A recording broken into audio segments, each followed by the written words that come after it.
In this video we're going to look at solving linear inequalities. Now these are quite nice if you're really good at solving linear equations. They're very similar to each other, but instead of it being, for example, 4x plus 3 equals 23, this one just says that 4x plus 3 has got to be less than 23. So what we're going to do is very similar to how we solve a linear equation. I'm going to subtract 3 from both sides to get 4x, and this is where it's slightly different. I've got my inequality sign there, so 4x is less than 20. Once I've got that, I'm going to divide both sides by 4,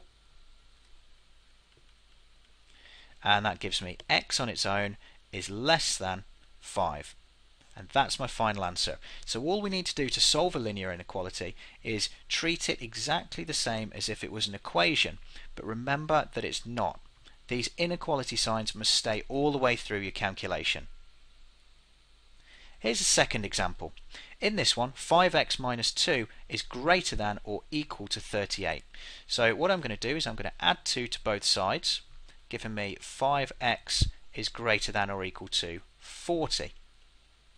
Once I've done that, I'm going to divide both sides by 5. And just like linear equations, it's really important that you keep this balance to both sides of this. So that's going to give me x is greater than or equal to 8 as a final answer. In this third example, it's a little bit trickier because I've introduced some brackets. So exactly the same as if this was a linear equation, I'm going to expand my brackets first. This is going to give me 3x plus 6 is greater than 33. The 33 doesn't change because there's nothing there to expand, and when I expand this side it doesn't unbalance the equation at all, it just changes the way that it looks. So I'm going to subtract 6 from both sides, and that's going to leave me with 3x is greater than 27.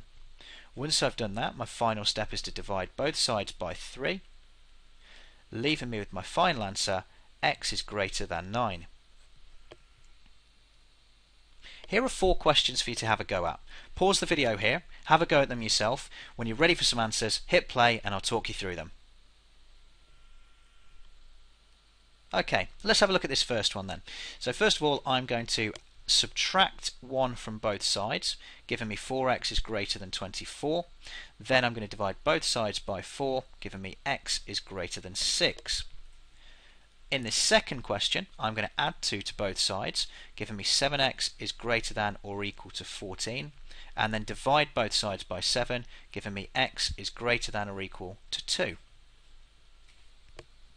The third question, I need to expand my brackets first, so I'm going to end up with 2x plus 6 is less than or equal to 2. Now I'm going to subtract 6 from both sides. This is going to give me 2x is less than or equal to negative 4, and then I'm going to divide both sides by 2. This is going to leave me with my final answer, x is less than or equal to negative 2. The fourth question, the most tricky one, has x's on both sides of the equation. So just like when I solve a linear equation with x's on both sides, I need to get rid of them on one of the sides. So my first step is to subtract 3x from both sides. This is going to give me 2x minus 4 is less than 12. The 3x on this side has been subtracted. 5x take away 3x gives me the 2. Then I'm going to add 4 to both sides, giving me 2x is less than 16, and divide both sides by 2, leaving me with the answer x is less than 8. Well done if you got all 4 of those correct. Thanks for watching.